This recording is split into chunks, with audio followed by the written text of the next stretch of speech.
What's going on, everybody? In this video, I'm going to be reviewing Jurassic Park by Michael Crichton.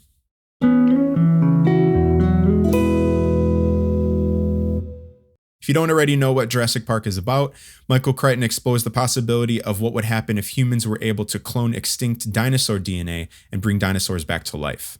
John Hammond, the owner of the company InGen, wants to create a Jurassic Park, basically a zoo for dinosaurs where people can come and visit and see their favorite dinosaurs in the flesh. As you can imagine, things quickly turn disastrous because no one can imagine how these animals are supposed to behave after being extinct for 65 million years. How do they do it? These diggers are looking for mosquitoes that have been preserved in amber, which is fossilized tree sap, in the hopes that long ago, those mosquitoes have sucked on the blood of these long extinct animals. They extract the blood and begin sequencing the DNA in order to grow each new species. But since the DNA is so old, some of it is damaged or missing, and they need to fill in the missing gaps with the DNA of already existing animals.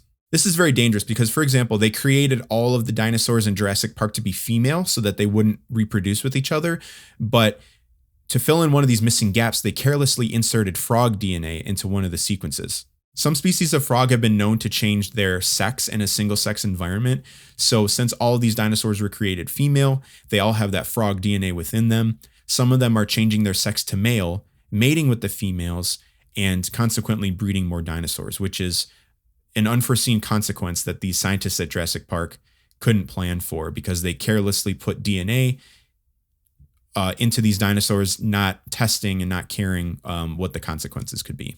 Life will find a way, as Ian Malcolm so eloquently puts it. So let's talk about the characters. John Hammond, whose vision this is incredibly arrogant, has an enormous ego, and believes that he can do no wrong. John, the dinosaurs are escaping and they're eating people. They're fine. If they made a mistake, that's their problem, and they probably weren't the people for the job anyway.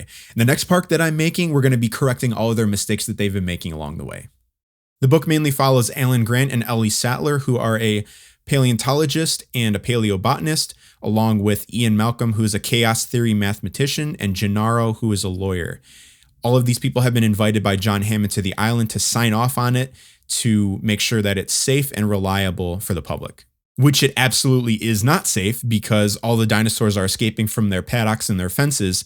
And after witnessing all of these events, everybody is really concerned with the genetic power that John Hammond is so carelessly wielding. Ian Malcolm is easily my favorite character. I could read his monologues about chaos theory all day long. He has an incredible insight into the instability of the park and how everything will go wrong. These animals have been extinct for 65 million years, which is a timescale that humans just aren't capable of understanding. And trying to predict the behavior of these animals just isn't possible. When these animals existed, the climate was different, the insects were different, the oxygen levels on the planet were different. They're being forced into an ecosystem which is not optimized for them anymore.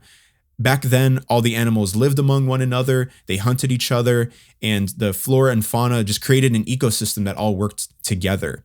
For example, there used to be insects and bottom feeders that would feed on the feces of dinosaurs, which don't exist in modern times. Inserting these ancient animals into a modern system just does not work.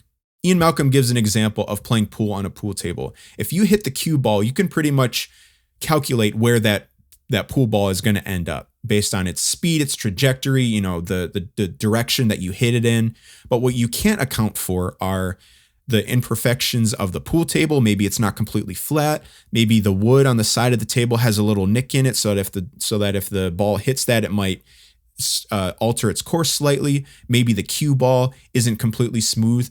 All of these tiny little factors all of a sudden start adding up, and your calculations where the ball should be is suddenly way off from where it actually ends up because all of those small factors you just can't account for.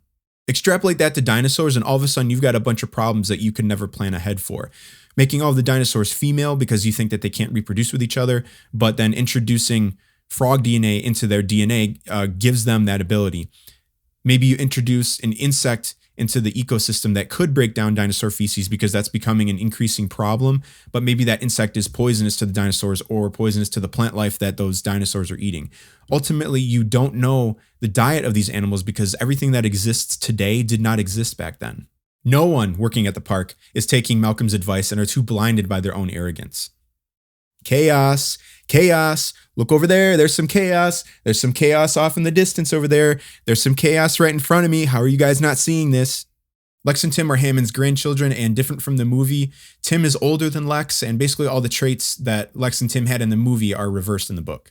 The book has a great balance between science and action, and I felt really satisfied at the end of each chapter. And each chapter was pretty short, to the point where it always felt like I was making great progress. Being hunted by dinosaurs in my mind would probably be the scariest thing ever. I don't remember dreams that much, but I know that I do still sometimes have nightmares about being chased down by a T-Rex and getting cornered. I understand why the movie made the changes that it did from the book. Some things in books just don't work well for movies, but the book still felt really familiar but fresh all at the same time, and I've seen those movies more times than I can count. Some characters that die in the book survive in the movie and vice versa. Some characters have a much larger role in the book than they do in the movie, which I was surprised by, but what I'm really impressed by is that Michael Crichton isn't afraid to kill off his main characters. This book deserves every point of a 5 out of 5 score and might be a book that I would reread in the future, and I rarely reread books.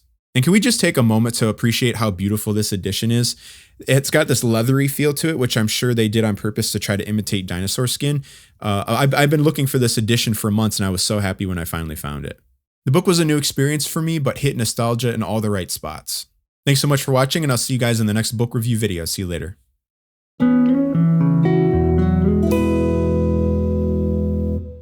Back then, the animals lived together, they hunted each other, and the